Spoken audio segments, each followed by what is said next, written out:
Good evening, Andrew Cook, Herne Bay Museum. I'd just like to quickly clarify, I believe on page 141 there may be a misprint where it says one petition received with 17 signatures, I think is 1,700, so possibly slightly incorrect, unless there's two petitions flying around. There are two petitions, there is another petition with 1,700 signatures on as well. Herne Bay Museum.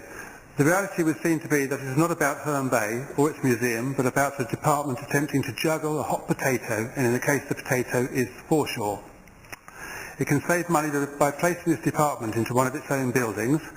Herne Bay Museum has landed the short straw.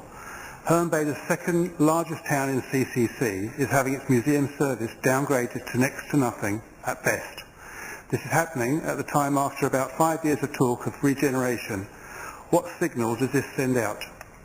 If we, the people of Herne Bay, are to believe this change in usage is an advantage, we will ask the question, why is Whitstable, who already accommodates foreshore, not having this advantage? Are the defenders of Whitstable stronger than those of Herne Bay? To read in the budget document of Canterbury's two flagship museums, an arts gallery, and although not mentioned, not forgetting the Marlow, one presumes this is meant to appease the residents of Herne Bay that they can go to Canterbury and enjoy all these attractions. It will not appease us. It only makes us realise that we are fast becoming a dormitory town of Canterbury, if we are not already.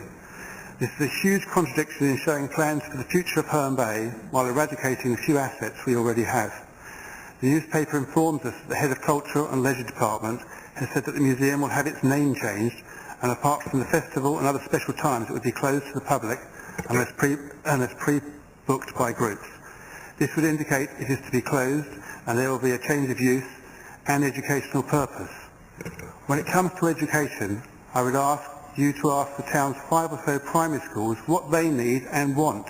They are the professionals in this field. Have you consulted the schools?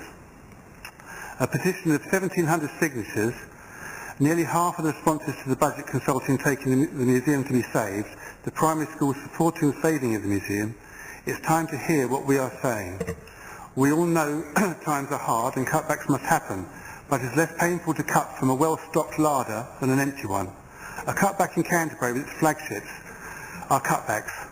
Cut back from Herne Bay and we will struggle to see what's left. I hope that you have considered the responses from your consultation. Do not distort the fact that it is the museum that we are asking to be saved, and give our town and its museum the full reprieve it deserves. Thank you for the time for listening. Thank you very much, Mr. Cook.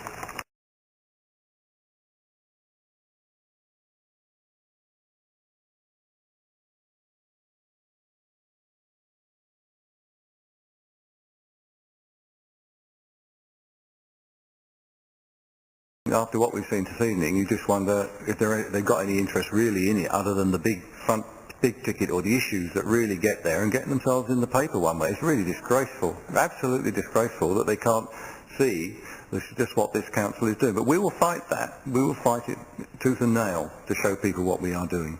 No question.